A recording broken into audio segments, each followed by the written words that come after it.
मुझे ये नहीं पता कि जो है रेस्ट क्या चीज़ होती है। मेरे को मेरी वाइफ ने और मेरी बेटी ने ही संभाला है। अगर स्ट्रेंथ ही आप वीकनेस हो जाए तो वो दैट इज़ वेरी पेनफुल हो जाता है बहुत। कई बार मैं कहती हूँ कि भगवान ने 24 आवर्स का ही क्यों बनाया, दिन तो और लंबा होना चाहिए था, क्योंकि मेरे लिए तो ये छोटा पड़ जाता है।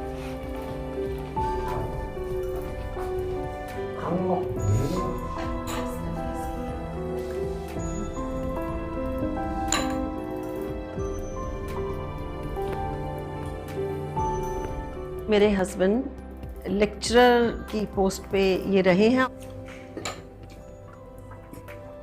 ये बात है 1997 की कि 95 से इनको थोड़ी प्रॉब्लम स्टार्ट हो गई थी कि बैलेंस नहीं बनता था चलते समय, चीज़ें थोड़ा ग्रिप इनका नहीं रहा था। तो फिर अपोलो हॉस्पिटल में डायग्नोसिस हुआ था इनका और एक न्यूरोलॉजिकल डिसऑर्डर इनको हो गया था, मल्टीपल स्क्लेरोसिस। उसके बाद ये व्हीलचेयर पे आ गए थे, नॉर्मल लाइफ चल रही थी। जैसे ही वो डायग्नोसिस आया तो सब डिस्टर्ब हो गया, सारी चीज़ें जो हैं एकदम बहुत डिफ़िकल्ट हो गई लाइफ कि जैसे ट्रेन जो है ट्रैक से उतर जाए और चीज़ें सब उलझ जाएं, सब कुछ एंटेंगल्ड कि किस तरह से अब लाइफ को चलाया जाए।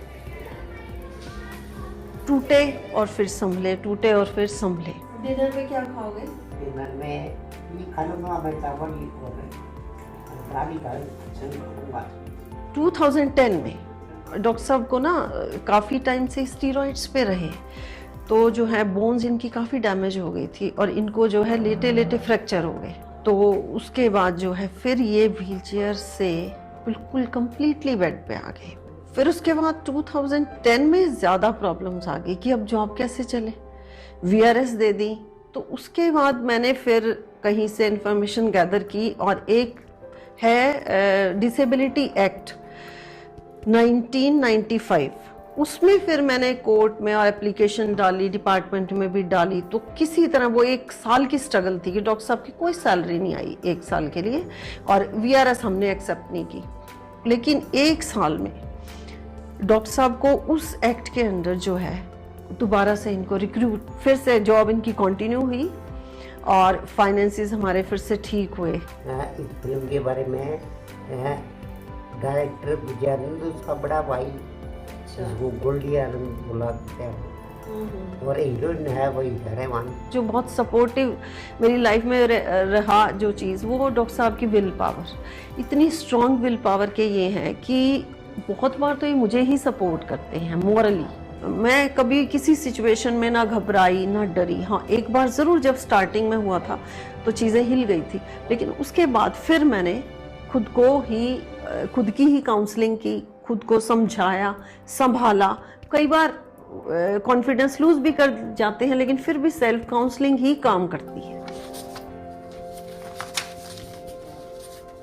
ये है कि डॉक्टर साहब तो सिर्फ ये है कि इनकी एक तो माइंड और एक स्पीच, 2 चीज़ें इंटैक्ट हैं। और बॉडी की मूवमेंट की जहाँ तक बात है, सिर्फ ये नेक से ऊपर का पोर्शन ही इनका मूव करता है कि इधर टीवी देख लिया, थोड़ा अपना क्लॉक पे टाइम देख लिया इन्होंने, हैं, और स्पीच, बातें, हर चीज़ की शेयरिंग हो जाती है। बाकी तो टोटली डिपेंडेंट है वो हर चीज़ के लिए भी। अच्छा, एक नॉर्मल आदमी को तो आप उसके साथ आर्ग्यू भी कर सकते हो, है ना, आप उसके साथ डिफरेंस ऑफ ओपिनियन भी हो सकता है।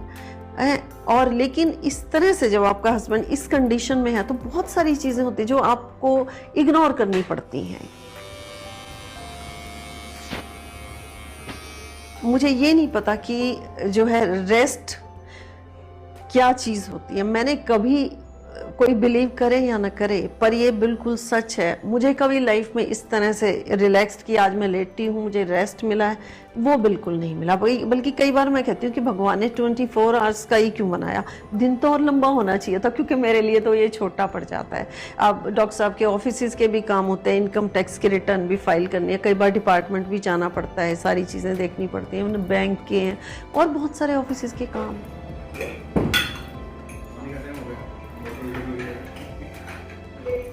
फादर बीमार हुए, जब डायग्नोसिस हुआ तो I was only 10-11 years old।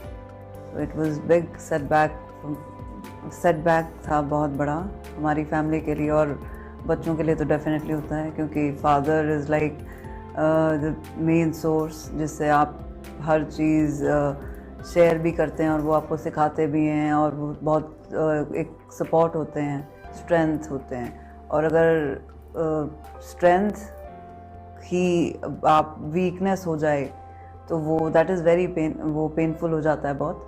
तो कहीं ना कहीं वो चीज़ ने बहुत इम्पैक्ट किया हमारी लाइफ को, क्योंकि माँ और पिताजी के गुजरने के बाद उन लोगों ने मेरे को संभाला है, तो मेनली मेरे को मेरी वाइफ ने और मेरी बेटी ने ही संभाला है।